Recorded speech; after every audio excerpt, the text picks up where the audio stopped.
day everyone, my name is Aravel Akbar from 6B class by name 2019 111 So today I want to explain the material about the Micro Teaching 1 assignment by Mr. Swajaya. So let's start with the question first. So Mr. Aswadi give question, how are you gonna use those methods in teaching? The first one, grammar translation method. Is this a method of teaching foreign language derived from the classical method of teaching Greek and Latin? In grammar translation classes, students learn grammatical rules and then apply those rules by translating sentence between the target language and the native language. Students may be required to translate whole text word for word. The second one is written literary text. Writing skills of students is literary text defined as authentic document. Using literary text in foreign language classroom can be opportunity to teach various grammar structures of foreign language in context and to internalize the grammar rules. However, the use of literary text in foreign language teaching has always been debated all over the world. Today, the experts still discuss the use of literary text as the course material. But even though it's discussed currently, the use of literary text in foreign language teaching is not new. They have been used as course materials since in the beginning of the 20th century. Used first within the grammatical method, now also traditional method. The literary texts have been the most important integral part of foreign language lessons. The third one, direct method. Also we call it natural method. The direct method is also known as natural method. It was developed as a reaction to the grammar translation method and is designed to take the learner into the domain of the target language in the most natural manner.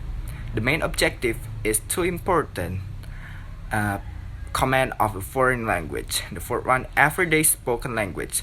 So students at the elementary grades sometimes face many problems in learning English, especially in speaking, right? For example, the students are shy to speak, low motivation, less self-confidence, afraid of making mistakes, sometimes are reluctant to speak English, and the student look confused if the teacher called one of them came into the front of class to performance their speakings. It happens because they do not know what their aims to speak, so their speaking grows slowly, and also state that many students who want to speak to the other usually face some troubles such as cannot produce their ideas, argument, or feelings. And the last one, audiolingual method. In the audiolingual method, the teacher has an active role as he is the sole authority of control and direct the whole learning program. He monitors and corrects the student performance. He is also responsible for providing the student with a good model for imitation. And the second task is indicate their strength and weakness. The strength of the grammar translation method. Students will be able to master the appropriate structure of a language, and mistake by them in applying speaking ability will not be that much. And then effective way for application of grammar and sentence structure. But the weakness of grammar translation is language is seen as a collection of words which are insulted and independent.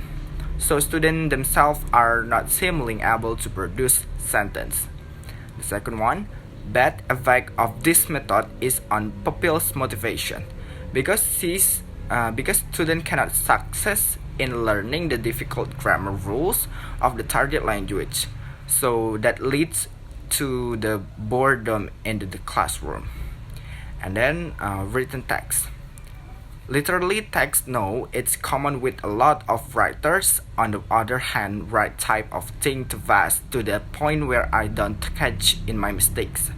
So, along with grammatical errors, run on the sentence are my greatest weakness. And then direct method or natural method.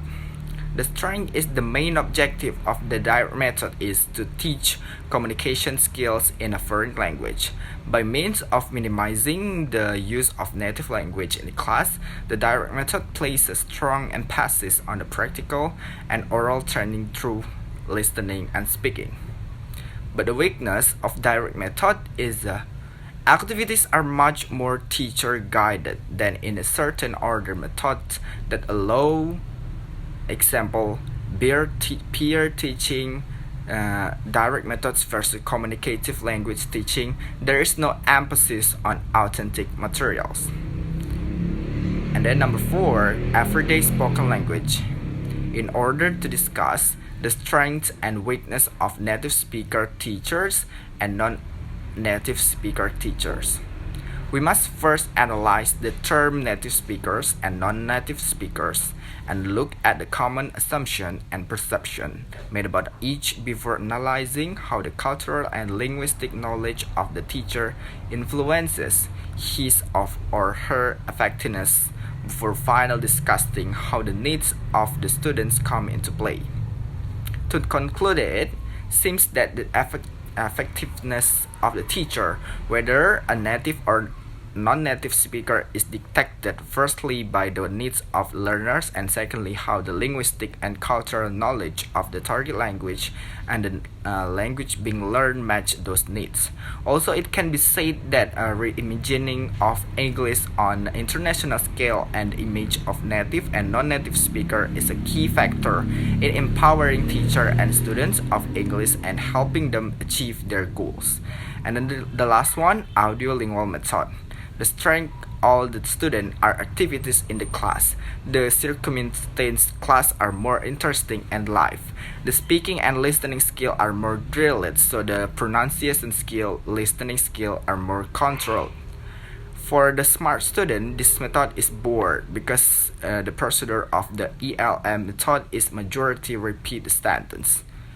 Sometimes the students are confused because the teacher explained the material in the simple way, not in the detailed way. The grammar skill is not more drilled in the audiolingual method. So that's all of my explanation today. Thank you for watching, and I see you on next one. Thank you.